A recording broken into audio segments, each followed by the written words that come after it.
Brothers and sister, ako nga pala si Ives po. Ang gusto ko lang po i-share ay testimony. Nakwento ko rin kanina to kay na David, tsaka kay Daddy kanina habang papunta kami dito sa church. This is about my sister, yung bunso po namin magkakapatid. So para rin kasi for the longest time, yung kapatid ko ngayon, biness siya ng Lord ng trabaho. So natanggap po siya ngayon sa call center, sa I-Core.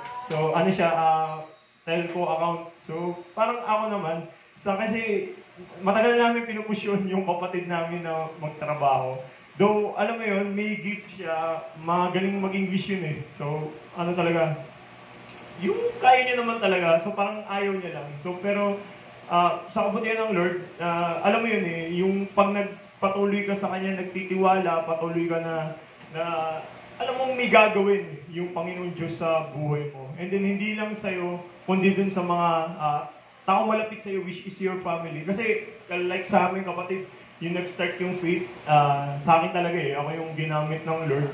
And then, natutuwa ako kasi kung ano yung binibigay na provision sa akin ng Lord, pinapass down, binibigay ngayon hindi lang sa akin, yung kapatid ko sumunod sa akin, binless, may bagong bahay, may kotse, and then, yun sa kapatid ko.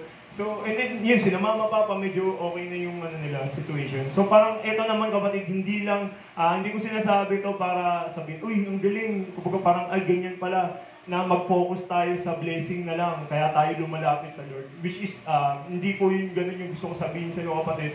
Ang gusto ko sabihin sa'yo, eto yung benefits kung bakit nagtitiwala tayo sa Panginoon Diyos. Ito yung benefits pag hindi ka bumibitaw sa Panginoon Diyos.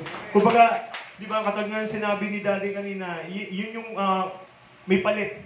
Yung pagbibigay mo sa Panginoon Diyos, pero hindi lang sa mga pinansyal na bagay, kundi yung makikita mo yung mga kapatid mo na nagkakaroon ng pananampalataya din sa Panginoon Diyos. So, alam ko kapatid, hindi lang ako yung ganung tao na may deserve, di ba? Alam ko, lahat tayo, bawat isa sa atin, gusto natin one time makasama din natin yung mga mahal natin sa buhay na nag-worship tayo, di ba? Na nagdadasal po tayo sa kasama natin Panginoon. So, papuri, blessing sa pangalan po ng Panginoon Diyos po natin. Sige po. Okay na dito. Okay na yan. Pwede na po. Pwede na. Ayun. Pwede na.